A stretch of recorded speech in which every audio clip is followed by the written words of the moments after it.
बिस्मिल्लाहिर्रहमानिर्रहीम।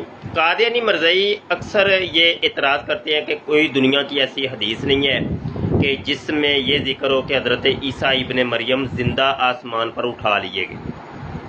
तो यहाँ पे मैं किताबें लेके आया हूँ और ये वही वाली किताबें हैं कि जो अल ख़ातम लाइब्रेरी, जो मेरी लाइब्रेरी अल्हम्दुलिल्लाह कुछ दोस्तों ने जो है ना ये किताबें हदिया की हैं, तो उन किताबों में से एक किताब ये भी मैंने मंगवाई थी। तो ये किताब बड़ी कीमती है और इसके अंदर एक हवाला है, वो मैं आपको दिखाता हूँ। ये किताब है जी, और किताब का नाम है किताबुल अस्माई व सिफ़ात, और ये किताब आपको मकतबा भी नज़र आ रहा है।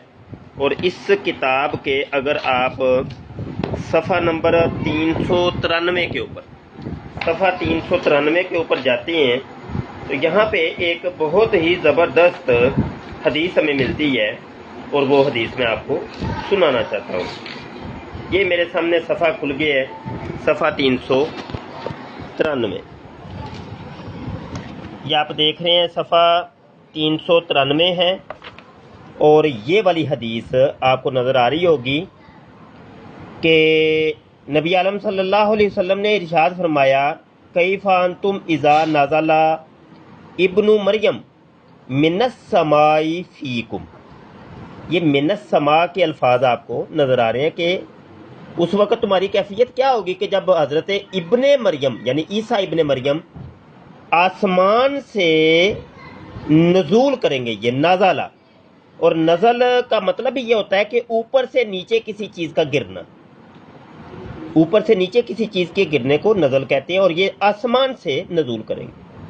और ये नीचे भी आ रहा है कि मिनस समाई बाद रफ़ी इलैहिम, रफ़ा के बाद आसमान से नज़ूल करेंगे।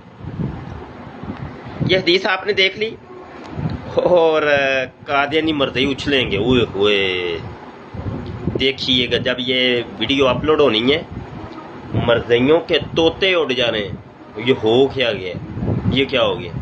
असल में मरज़इयों को धोखे में रखा जाता है, मरज़इयों को पता तो है नहीं।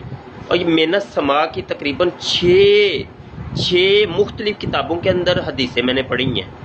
इंशाल्लाह किताबें और मज़ीद मंगवा रहा हूँ तो वक्तन फ़वक्तन मैं आपको हवाले देता रहूँगा। एक हवाले पर एक वीडियो, एक हवाले पर एक वीडियो। ठीक है जी, बहुत शुक्रिया, दुआ में याद रखिएगा। अस्सलामु अलैकुम व रहमतुल्लाहि व बरकातहू।